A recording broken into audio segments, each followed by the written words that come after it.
Ibu Megawati di dalam sambutan Hari Anak Nasional menitipkan pertanyaan buat anak-anak itu, dari mana asal usul kodok? Nah, itu Mas Syafeli mengajarkan tentang kejahatan politik.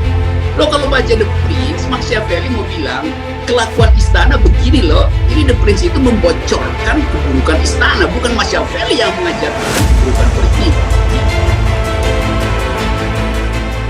Ini Hari Anak Nasional ya. Betul. Lalu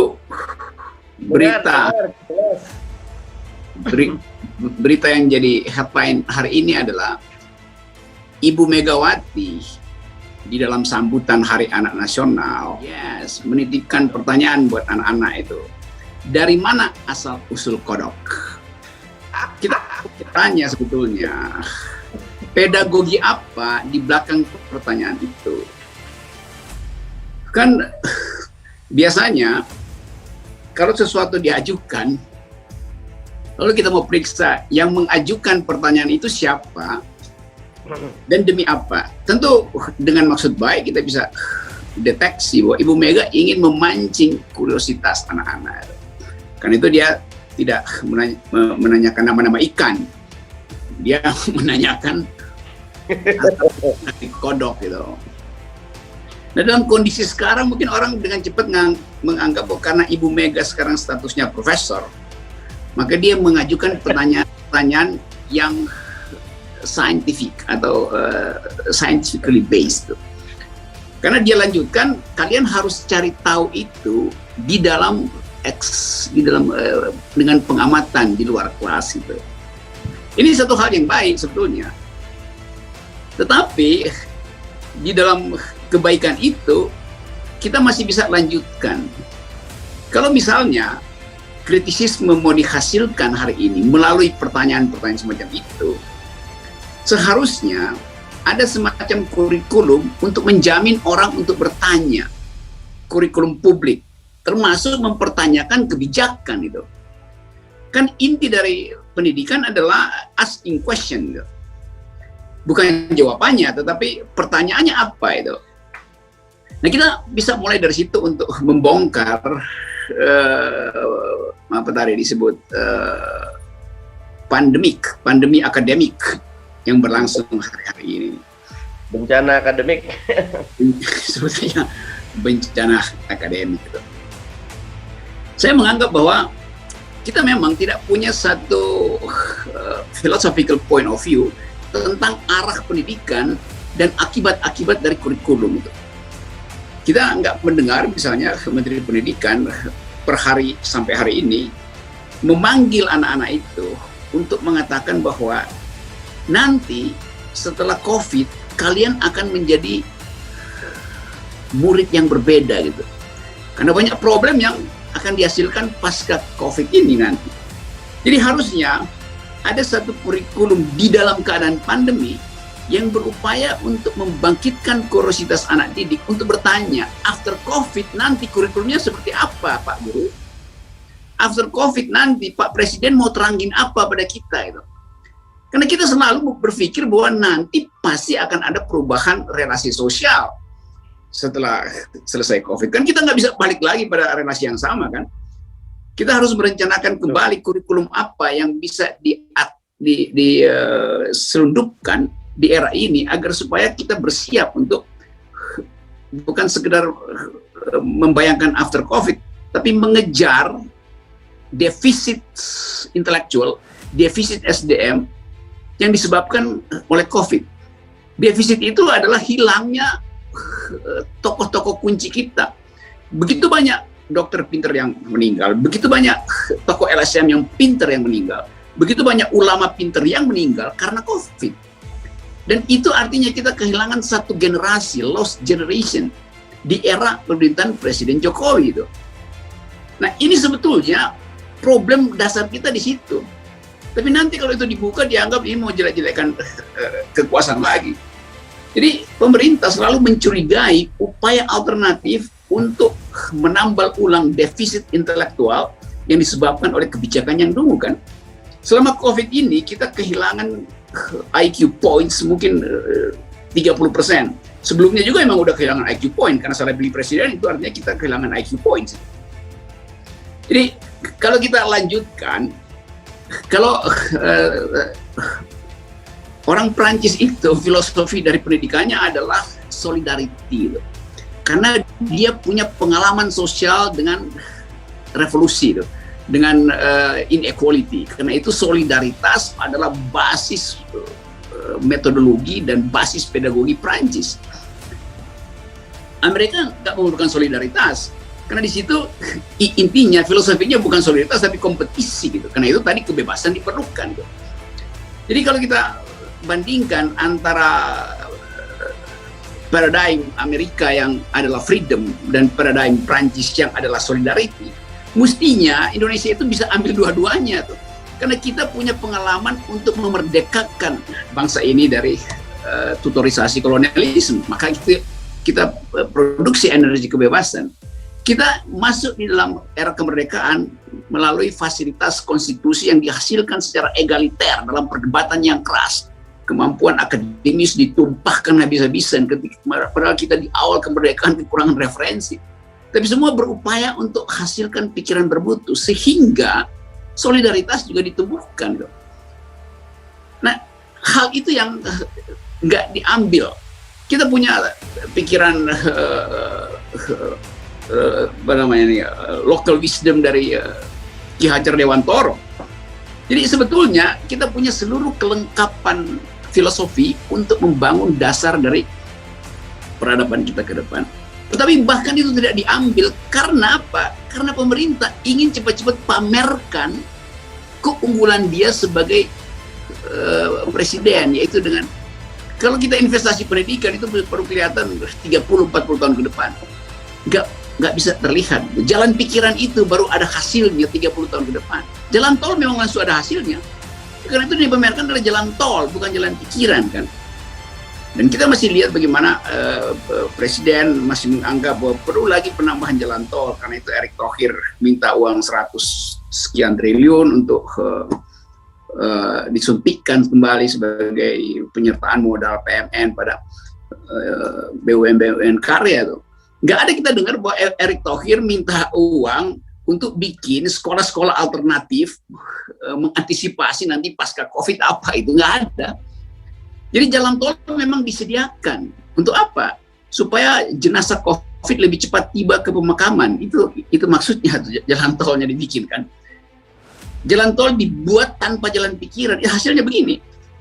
Nah sekarang problemnya timbul. Kompetisi mulai terjadi, orang mulai berpikir tentang dunia pasca COVID dengan sistem kurikulum yang berbeda. Kita belum mikirin itu. Jadi Inggris mikirin hal yang begituan, Prancis lakukan hal yang begituan. Di beberapa universitas di Amerika mulai memikirkan apa isi kurikulum pasca COVID. Kita baca itu dalam semua jurnal, di dalam majalah Scientific American, macam-macam itu. Orang berpikir di situ. Orang mulai berpikir bahwa social brain sekarang harus dikembangkan. Dengan cara apa? Dengan cara memanfaatkan fasilitas yang tersedia di seluruh dunia yang bisa diakses, yaitu penelitian dalam 3 bidang. Satu tentang human genome, satu tentang big data, satu tentang artificial intelligence. Kan ini sebetulnya diperlukan untuk menghasilkan ulang Indonesia. Tapi memang nggak ada awareness pada pemerintah tentang nasib dari generasi. Jadi kita mau terangkan sesuatu sebetulnya dalam upaya untuk memperlihatkan bahwa setelah COVID selesai, udah kita beres. Kita masuk pada pandemi berikut, yaitu intellectual gap antara Indonesia dan negara-negara lain. Berarti kompetisi di bidang SDM kita juga pasti tertinggal. Jadi ketertinggalan itu akan terus terjadi. Nggak usah kita pakai standar PISA. Dari awal kita bisa deteksi bahwa ketertinggalan itu pasti akan terjadi. Nah keadaan ini yang sebetulnya dari awal kita sudah membayangkan kekonyolan kebijakan ini akan berlangsung dan itu akan membebani generasi. Kan seharusnya riset tentang penyakit itu harusnya ada di Indonesia. Betul. Karena secara iklim, secara varieties dari segala macam potensi penyakit itu kita pernah punya itu. Kita belum masuk pada taraf negara Eropa atau ke Australia, sehingga kalau Anda masuk ke Australia atau beberapa negara Eropa, Anda mesti tunjukkan bahwa Anda tidak membawa penyakit infeksi. Kita bisa marah karena kita tahu kan kita tidak berbahaya lagi, tapi nanti petugas bilang Anda tidak akan membahayakan kami karena kami udah nggak dapat infeksi, tapi Anda masih membahayakan anjing kami nanti kalau Anda sentuh anjing kami. Jadi dianggap kita bisa menularkan pada anjing justru, pada binatang piaraannya tuh. Kalau masyarakatnya udah biasa aja tuh. Jadi bagian itu yang nggak ada. Nah, hutan kita yang seharusnya jadi sumber analisis farmasi itu tidak dibuat laboratorium kan di Kalimantan kan, dibuat istana di situ tuh. Kan ajaib kan. Padahal itu sumber hayat yang luar biasa, yang seharusnya menjadi ibu kota kesehatan dunia itu adalah Kalimantan. Karena oksigen banyak di situ, segala macam tumbuhan, sumber obat masih di situ. Harusnya kita bilang, hey dunia, kita sedang menyiapkan ibu kota kesehatan dunia. Yang terjadi adalah beton ditanam di situ, bukannya laboratorium tuh. Kenapa? Karena Jokowi ingin pamerkan bahwa kita sukses bikin apa? Nanam beton, bukan nanam metodologi itu. Jadi memang kalau kita nggak mampu untuk bikin ekstrapolasi, membayangkan the near future dengan fasilitas pikiran, kita mengalami kesulitan untuk kompetisi tadi. Dan kita sekarang diolok-olok oleh WHO, diolok-olok oleh Eropa, bahkan apa namanya tadi, majalah Inggris itu, The Economist, barusan terbitin edisi yang memperlihatkan bahwa sebetulnya dia mengolok-olok kita juga karena kita nggak mau compete, nggak mau comply dengan tuntutan zero emission. Kan pembicaraan di publik kita sekarang itu bahwa zero emission itu kita mau deal supaya nanti tahun 2075 itu nggak mau 30 tahun apalagi 50 tahun. Jadi terlihat bahwa Indonesia tidak mempersiapkan, bukan Indonesia sebetulnya, pemerintah per hari ini tidak mempersiapkan sebuah generasi yang nantinya akan berpikir. Jadi ini akibatnya semacam saya sebut kutukan tadi. Karena dulu ada buku yang ditulis oleh seorang pendidik Amerika namanya The Closing of the American Mind. Berhentinya pikiran Amerika itu. Yang dimaksud adalah pikiran universitas karena masuk dalam relativisme dan nggak mampu lagi mengajukan pertanyaan yang tepat. Siapa dulu nulis itu? Alan Bloom. Tulisan The Closing of American Mind. Sekarang kita begitu, The Closing of Jokowi's Followers Mind. Nah, karena memang itu kan. Jadi kalau dibilang kita kok kalian kecewa dengan Jokowi. Saya nggak kecewa dengan Jokowi. Karena dari awal kita tahu dia nggak akan berhasil. Yang kecewa orang yang berharap dia berhasil dan ternyata nggak berhasil. Mesti mereka yang kecewa. Kalau oposisi dari awal nggak usah oposisi kecewa, oposisi dari awal nggak kecewa karena tahu bahwa memang akan gagal. Bagian-bagian beginian yang tadi saya sebut bukunya The Closing of the American Mind, ini yang dikritik oleh Alan Bloom waktu memeriksa kurikulum pendidikan tinggi di Amerika di era 80-an itu tuh. Yang menyebabkan orang nggak mau lagi baca di Republic, nggak mau baca lagi The Prince, tapi langsung ngutip-ngutip bahwa ya Machiavelli bilang bahwa end justifies being itu. Nah itu Machiavelli mengajarkan tentang kejahatan politik. Lo kalau baca The Prince, Machiavelli mau bilang kelakuan istana begini loh. Jadi The Prince itu membocorkan keburukan istana, bukan Machiavelli yang mengajarkan keburukan politik. Dia membocorkan keburukan politik istana. Demikian juga tadi yang ditanyakan oleh Haldi, bahwa yang dimaksud bukan seorang filsuf untuk bisa jadi pemimpin atau pemimpin jadi filsuf, tapi kualitas itu yang mesti ada pada pemimpin. Jadi kualitas berpikir kritis harus ada pada pemimpin, seperti seorang filsuf berpikir kritis dan membongkar banyak hal. Jadi raja yang filosofis dan filsuf yang rajais, sebetulnya itu. Jadi itu sifat-sifatnya. Nah di kita karena nggak ada pelajaran begituan atau dipancing untuk kritik, akibatnya jadi kasus yang seperti saudara Ari Kunchoro itu kan, yang sebetulnya nggak ngerti bahwa dia itu bikin kesalahan ketika dia jadi rektor UI. Karena itu dia mesti mundur dari UI. Karena dia mundur dari BRI. Itu bukan urusan kita BRI. Itu kan ngaco kan dungunya kan berlapis-lapis kan. Oke deh, saya mundur dari BRI.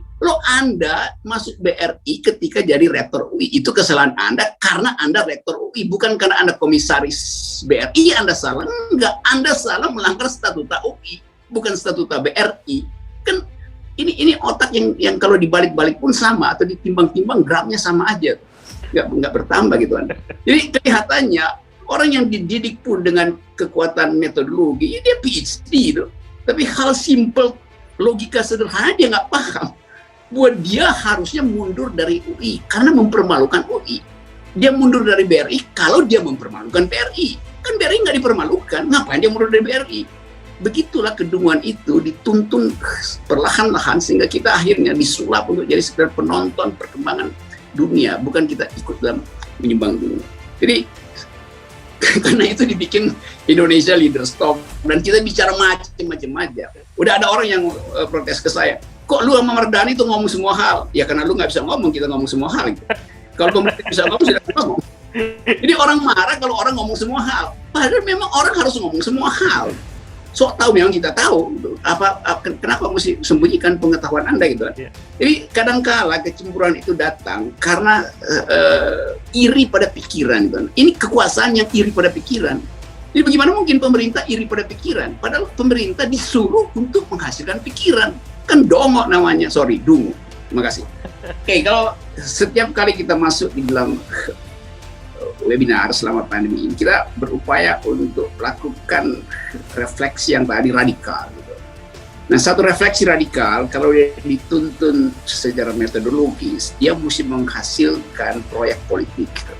Kan itu intinya. Tuh. Jadi kita mesti bayangkan proyek politik itu apa. Tuh. Kira-kira di mungkin 2 tahun sebelum Pak Harto lengser, tahun-tahun 96 itu, saya ada di universitasnya Mas Taufik tadi di Columbus, di Ohio State University itu. Kita seminar di situ dengan tema yang agak terang-terangan, yaitu post Soeharto Indonesia situ. Jadi tahun-tahun segitu, tahun mungkin 96 itu di situ ada tentu Billy Liddell yang undang, tapi ada Ben Anderson itu, dan itu orang masih hangat-hangatnya bicara buku yang beberapa tahun sebelumnya diterbitkan itu Imagine Communities itu. Nah di situ kita mulai meraba sebetulnya apa yang bisa dilakukan di era pasca Soeharto nanti. Kita nggak nyangka bahwa Soeharto jatuh lebih cepat dari yang diseminarkan di situ kan. Jadi banyak faktor yang sebetulnya sedang berlangsung juga di negeri ini per hari ini, sehingga kita boleh lakukan semacam seminar post Jokowi's Indonesia, gitu. Bukan post Jokowi, post Jokowi's Indonesia. Jadi post-ism ini memungkinkan kita untuk tadi imagine new kind of Indonesia, gitu. Dan di situ kita isi dengan kurikulum. Nah, salah satu yang menarik adalah kita membayangkan Indonesia post Jokowi ini dengan menyiapkan satu sekolah yang disebut Mardhani Leadership School. Jadi ini udah bukan kita masih bayangkan, kita udah siapkan infrastruktur itu melalui proyek alternatif, yaitu cara berpikir ala lain gitu. Karena kita menghadapi masyarakat nanti atau sebut aja post-COVID society yang isinya nanti adalah 6.0 society dan 5.0 technology gitu. Nah, Mardhani School of Leadership ini dimaksudkan untuk itu. Jadi sekali lagi saya ikut mempromosikan orang untuk masuk belajar bersama-sama tentang segala hal di dalam Mardhani Leadership School.